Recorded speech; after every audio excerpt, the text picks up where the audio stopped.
بسم اللہ الرحمن الرحیم۔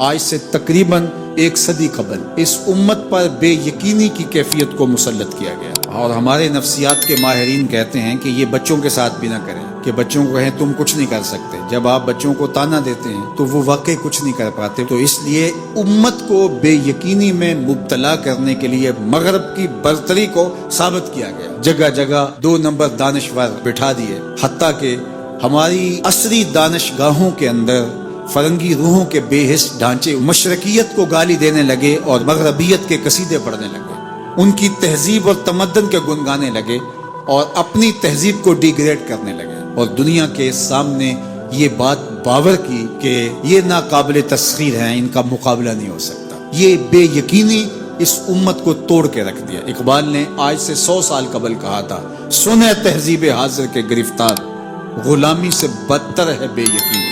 اور اس امت کی نشأت کو، اس امت کی نہضت کو روکا گیا کہ نہیں تم مقابلہ نہیں کر پاؤ گے، اور یہ ماضی کے اندر بھی ہوتا رہا۔ قوم موسیٰ نے کہا تھا ہم تو مقابلہ کر نہیں سکتے، موت سے بدتر زندگی تھی، اور یہ بالکل ہتھیار پھینک چکے تھے۔ پھر حضرت موسیٰ آئے اور ان کو کھڑا کیا، ہمت دلائی، دریائے نیل کے کنارے آئے تو پھر اڑ کے کھڑے ہو گئے۔ چونکہ 12 قبیلے تھے تو کہنے لگے کہ ہم ایک ہی راستے سے نہیں گزریں گے، دشمن پیچھے چڑھا ہوا ہے اور یہ قوم اڑ کے کھڑی ہو گئی ہے دریا نیل کے کنارے کہ نہیں ہم ایک سوراخ سے نہیں گزریں گے، ہمارے قبیلے الگ الگ ہیں، لہذا ہمارے لیے الگ الگ راستے بناؤ۔ قومیں جب نکبت میں رسوائی میں چلی جاتی ہیں تو یہی حال ہوتا ہے۔ وہ کسی نے کہا کہ ہم ایران کا ساتھ نہیں دے سکتے، وہ تو شیعہ ہیں، تو میں نے کہا کہ چلو آپ نیتن یاہو کا دے دو، وہ تو سنی ہے۔ اس حالت کے اندر نیل کے کنارے کھڑے ہیں اور اب بھی کہہ رہے ہیں کہ نہیں ہم ایک گلی سے نہیں گزر سکتے۔ 12 راستے بن گئے، 12 رستوں سے 12 قبیلے گزرے، ادھر وہ بالکل دوسرے کنارے کے قریب پہنچ گئے اور ادھر ان کا آخری آدمی دریا میں داخل ہو گیا۔ اب حکم ہوا دریا کو اب تو چلنا شروع ہو، اور یہ پھر پانی میں ڈوب رہے تھے اور یہ کنارے پہ دیکھ کے اپنے قاتل کو آنکھوں سے دیکھ رہے تھے۔ بڑا لطف آتا ہے جب قاتل کو مرتے ہوئے دیکھیں۔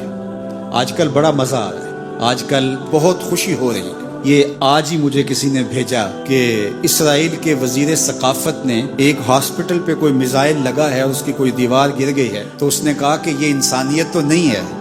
میں نے کہا جب تم نے بچوں کو بھی کھینچ کے نکالا تھا اور آکسیجن کی نالیاں بھی توڑی تھی اور بم برسائے تھے، ان کی رگوں کے اندر بھی سرخ خون دوڑتا تھا، وہ بھی انسان تھے، تم اتنی جلدی بھول گئے؟ تم نے 80,000 لوگوں کو پیس کے رکھ دیا اور آج تمہیں مزہ آیا؟ میاں ابتدائے عشق ہے، روتا ہے کیا؟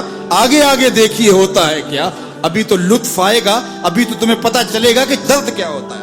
ابھی 1-2 ماہ قبل آئرن ڈوم کی کہانیاں یہ دانشور ہمیں سنا رہے تھے۔ وہ کہتے تھے وہاں چڑیا بھی اندر نہیں جا سکتی، لیکن پھر دنیا نے میزائل جاتے دیکھے، کیسا خوف زدہ کیا ہوا تھا۔ نہیں ناقابل تسخیر ہے، اس کا مقابلہ نہیں ہو سکتا۔ وہ آسمان سے اترے ہیں، کیوں ان کا مقابلہ نہیں ہو سکتا؟ خدا چاہے تو ممولے سے شہباز کو لڑا دے، وہ تو ابابیلوں سے ہاتھی مروا دیتا ہے۔ تو اللہ جل شانہ کمزور نہیں ہوا، اس کی خفیہ تدبیریں ابھی ختم نہیں ہوئیں اور کبھی ختم نہیں ہوں گی۔ تم ایک چال چل رہے ہو اور وہ تمہیں چال میں پھنسا رہا ہے۔ میرے اللہ نے اس امت کے تنے نازک کے اندر زندگی کی لہریں پیدا کر دی ہیں اور ایک تموج پیدا ہو گیا ہے، اگرچہ آج بھی وہ فلسفہ، آج وہ دانشوری کا جعلی غلغلہ موجود ہے، آج بھی مایوسی کے نعرے لگائے جا رہے ہیں۔ 4 دن کی کہانی ہے، اس کے بعد آپ کو ایران کھنڈر بنا دکھائی دے گا، بن جائے کھنڈر، اس سے کوئی فرق نہیں پڑتا۔ جو پیغمبروں نے جنگیں لڑی ہیں اس کے نقصان پیغمبروں نے اٹھائے، اس سے کیا ہوتا ہے؟ تم کھنڈر کی بات کرتے تھو، کربلا کھنڈر نہیں بنا تھا، لیکن آج جھنڈے حسین کے جھول رہے ہیں، یزید کے تو نہیں جھول رہے۔ تو یہ کھنڈر اسرائیل بننے والا ہے، اسلام کا جھنڈا اونچا ہوگا۔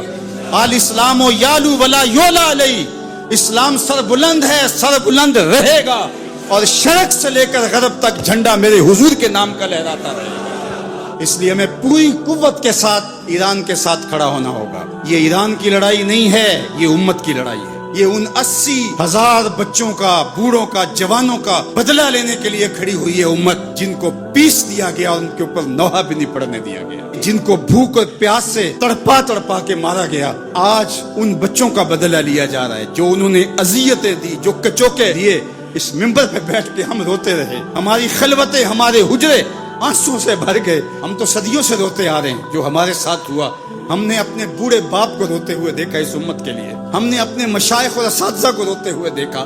یار یہ وقت ہے, کیوں مایوسی پھیلاتے ہو؟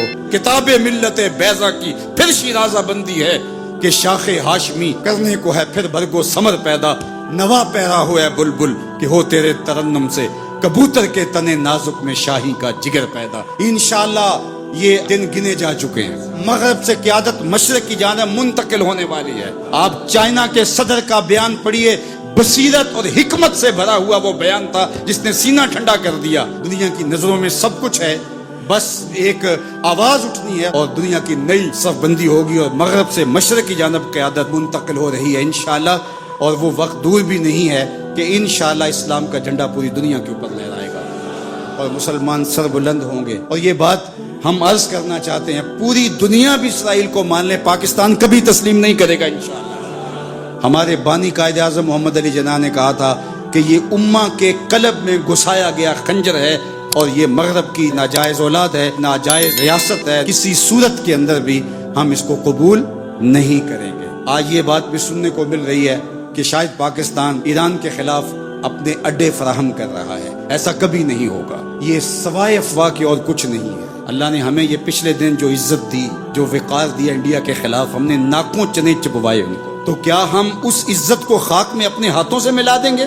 ہم اتنے گرے ہوئے ہیں کہ اپنے ہمسائے ملک کے مقابلے کے اندر ہم اڈے فراہم کر دیں گے؟ کیا ہماری غیرت اتنی بھی نہیں ہے؟